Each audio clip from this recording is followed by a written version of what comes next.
Friends, welcome you all in my class named English by R. N. Shukla. In today's class, we will study some important prepositions which are often asked in competitive exams. This is test series number 13. And the first question is, the dog ran dash the road.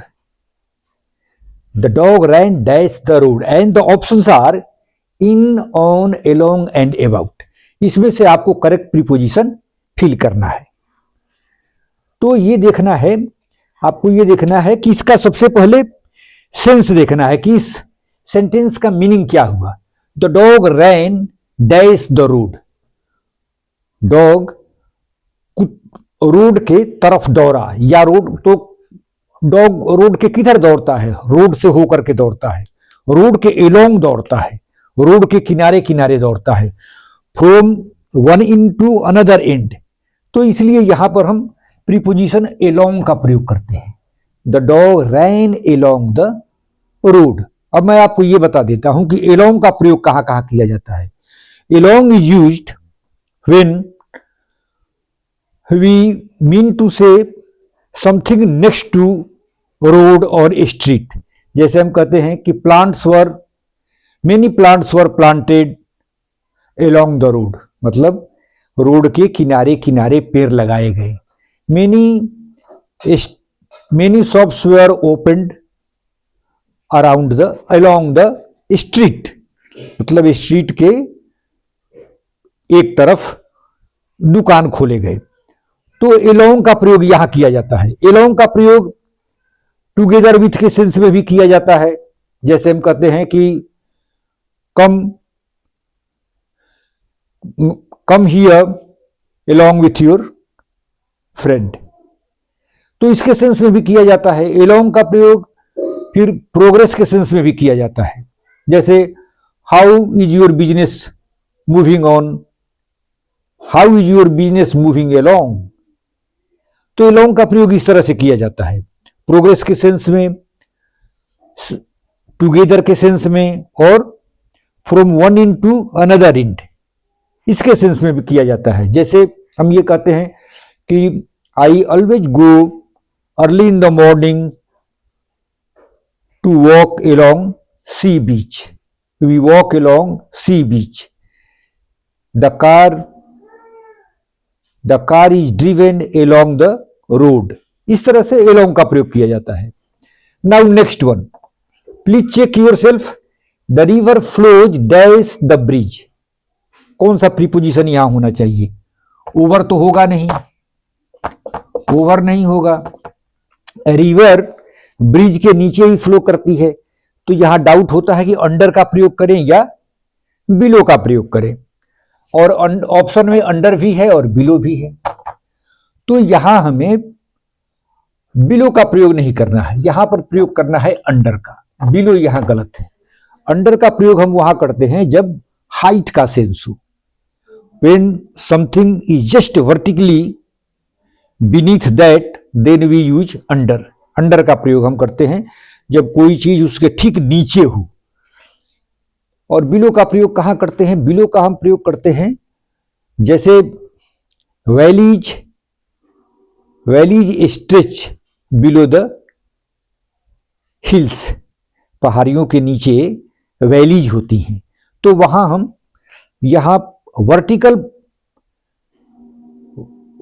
Depth नहीं होता, vertical depth नहीं होने के कारण यहां पर हम below का प्रयोग करते हैं जब होता है कि valleys stretch below the mountains और बिलो द हिल्स। इसी तरह से you often find sentences like read the instructions given below. तो इस तरह के अर्थ में हम स्टेटस के अर्थ में बिलो का प्रयोग करते हैं। Now the next one is the work was done dash haste. Haste में हमेशा आपको इन का प्रयोग करना है, इन हेस्ट। इन हेस्ट का मतलब जल्दी में, without any preparation, without taking due care.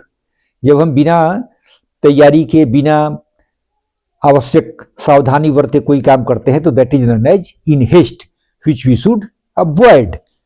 तो यहां पर इन हेस्ट का प्रयोग किया जाता है। The work was done in haste.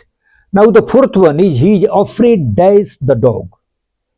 Afraid के साथ हमेशा ऑफ का प्रयोग किया जाता है। Afraid of, afraid of, he is afraid of the dog, he is afraid of the snacks. fond of, I am dash fond dash music। Options are of with to और in. Fond के साथ हमेशा of का प्रयोग किया जाता है। I am fond of music means I like music. I have strong liking with music, तो हम लिखते हैं I am fond of music. Now the next one is the next and the last one. See we use different prepositions in different sense with die। die के साथ हम कौन कौन सा प्रीपोजिशन यूज करते हैं? die के साथ हम प्रीपोजिशन ऑफ का प्रयोग करते हैं, फ्रॉम का प्रयोग करते हैं और फॉर का भी प्रयोग करते हैं सेंस के अनुसार, as per the sense. Die of का कहां प्रयोग करते हैं? जहां भी आपको दिखे कि if the reason of death is some disease then we use of। जैसे he died of cancer, he died of cancer। जहां भी डिजीज हो, cancer, fever, malaria, we use preposition of.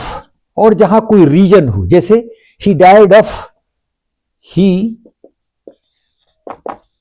died dash sickness, sickness, he died dash injuries, he died dash some type of fracture, then we use from। here reason of death is sickness, तो जहां पर हम from का use करते हैं, he died from sickness, he died from illness, he died from injuries, he died from fracture। और for का प्रयोग कहां करते हैं? when we sacrifice ourselves for the sake of something then we use for। Means जैसे Bhagat Singh died for the sake of country, यहां हम for का प्रयोग करते हैं।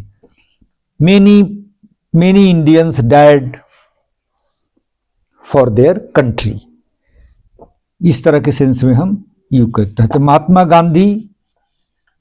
Gandhi died for country। So friends, we have studied 6 sentences with different prepositions. Please revise, it will be helpful for you in your coming exams। See you tomorrow in next video। Please like and subscribe my channel। Thank you very much।